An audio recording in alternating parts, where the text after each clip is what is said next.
வணக்கம், இது முருகஸ் கிச்சன். இதுக்கு முன்னாடி வீடியோவில் சக்கரை பொங்கல் எப்படி வைக்கிறதுன்னு பார்த்தோம், எப்படி பொங்கி வைக்கிறதுன்னு சொல்லிட்டு. அதே மாதிரி வெண்பொங்கல் எப்படி வைக்கிறதுன்னு இந்த வீடியோவில் பார்க்கலாம். ஆக்சுவலாக தைப்பொங்கல் அன்னைக்கு ஒரு ஸ்டவ்வில் சக்கரை பொங்கல், ஸ்டவ்வில் வெண்பொங்கல் இப்படி வச்சு தான் நம்ம சாமிக்கு படைப்போம். நம்ம முன்னாடி வீடியோவில் சக்கரை பொங்கல் எப்படி வைக்கிறதுன்னு பார்த்தோம். இந்த வீடியோவில் வெண்பொங்கல் எப்படி வைக்கிறதுன்னு பார்க்கலாம். நீங்கள் பொங்கல் வைக்கும்போது 2 பானையும் சேம் டைம் வச்சுட்டு பொங்க விட்டு இறக்கிடுங்க. வீடியோ ரொம்ப பெருசாக இருக்குன்றதுனால நான் தனித்தனியாக போகிறேன் இந்த வீடியோவை. இது வந்து நார்மல் வெண்பொங்கல் மாதிரி கிடையாது, வெறும் அரிசி மட்டும் போட்டு தான் அது பொங்க போகிறோம். இப்படி தான் பொங்கலுக்கு வைக்கணும். அந்த வெண்பொங்கல் மாதிரி வைக்கக்கூடாது, வெறும் அரிசி போட்டு மட்டும் தான் பொங்கணும்.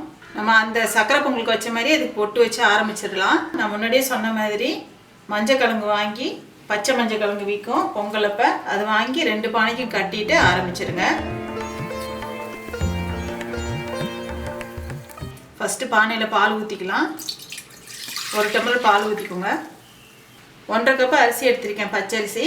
இதை ஒரு டைம் கழுவி தண்ணி கீழே ஊற்றிட்டு மறுபடியும் இதில் கழுவிட்டு இந்த பானையில் ஊற்றிடலாம். அப்போ அது பொங்குறதுக்கு தான் அந்த மாதிரி பண்ணுறோம்.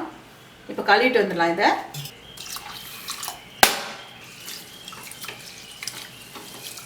அரிசியில் இந்த மருந்து இதெல்லாம் போட்டிருப்பாங்க, தூசி இதெல்லாம் இருக்கும், அழுக்கு இருக்கும். அதனால தான் ஒரு டைம் கழுவி கீழே ஊற்றிட்டு அப்புறமா அந்த தண்ணியை சேர்த்துக்கோங்க. இப்போ இந்த தண்ணியை ஊற்றிட்டு வந்துடலாம். ஏற்கனவே நான் ஒரு டைம் அரிசி நல்லா கழுவி எடுத்துகிட்டு வந்துட்டேன்.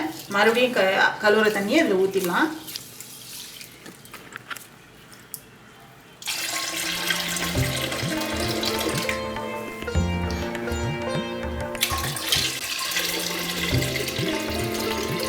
பானை ஃபுல்லாகிற வரைக்கும் தண்ணி ஊற்றிடுங்க.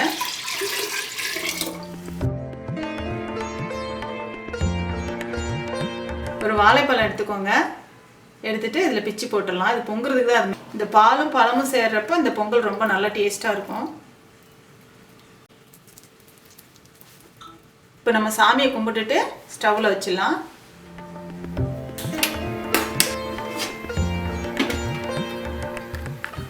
இப்போ இது பொங்குற வரைக்கும் நம்ம வெயிட் பண்ணலாம். ஒரே மாதிரி பானை வாங்கிக்கோங்க. இதே மாதிரி ஒரே சைஸாக பானை வாங்கிக்கோங்க. அதான் ஒரே டைம் சேம் டயத்தில் பொங்கிடும். ஒரே மாதிரி வாங்கினீங்கன்னா, ஒன்று சின்னது ஒன்று பெருசு வாங்கினீங்கன்னா அது வந்து சீக்கிரம் பொங்கிடும், இது லேட்டாக பொங்கும். ஒரே டயத்தில் தான் பொங்கணும் 2 பொங்கலும். பொங்கல் பொங்குறதுக்கு ரெடி ஆயிடுச்சு, பொங்க போகுது. இப்போ ஒரு பாத்திரமோ ஒரு கரண்டி எடுத்துக்கோங்க. பொங்கல் பொங்க போகுது. அரிசியை பக்கத்தில் வச்சுக்கோங்க. இப்போ பொங்கலோ பொங்கல் சொல்லிட்டு 3 தடவை அரிசி போடுங்க.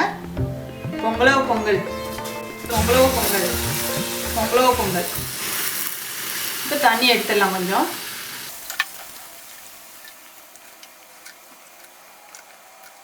தண்ணி எடுத்துட்டேன். பொங்குறதுக்காக தான் நம்ம ஃபுல்லாக தண்ணி வைக்கிறோம், அவ்வளோ தண்ணி தேவைப்படாது. இதில் அரிசியை போட்டுருங்க.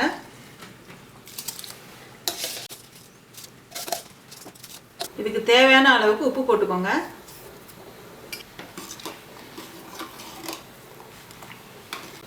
இந்த பொங்கல் வந்து நம்ம பருப்பெல்லாம் போடாததுனால திருநெல்வேலி மதுரை பக்கம்லாம் வந்து வெத்து பொங்கல் சொல்லுவாங்க. இதுக்கு பேர் பொங்கல் பண்டிகை அப்போ தான் இந்த மாதிரி வைப்பாங்க.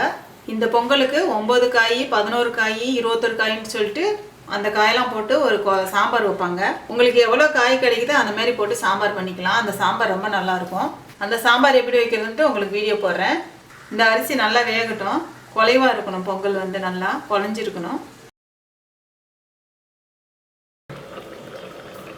நம்மளோட பொங்கல் வெண்பொங்கல் ரெடி ஆயிடுச்சு. இது பாருங்கள், நல்லா இந்த திக்னஸ்க்கு வச்சுக்கோங்க. இது இப்படியே வச்சிட்டிங்கன்னா நல்லா திக்காகிடும். சாம்பார் ஊற்றி சாப்பிட்றப்ப நல்லாயிருக்கும். நல்லா குலைவாக வச்சுருங்க. நல்லா இந்த மாதிரி பொங்கி சாப்பிட்றதுனால இந்த வெத்து பொங்கல் வந்து ரொம்ப நல்லாயிருக்கும். சாம்பார் போட்டு சாப்பிட்றதுனால ரொம்பவே நல்லாயிருக்கும் இந்த மாதிரி பொங்கி சாப்பிட்றது. இப்போ இது ரெடி ஆகிடுச்சு, எடுத்துடலாம். இந்த வெண்பொங்கலுக்கு சாம்பார் எப்படி வைக்கிறதுன்னு அடுத்த வீடியோவில் நான் போடுறேன். நீங்களும் இந்த மாதிரி சக்கரை பொங்கலும் வெண்பொங்கலும் வச்சு பொங்கலை கொண்டாடுங்க.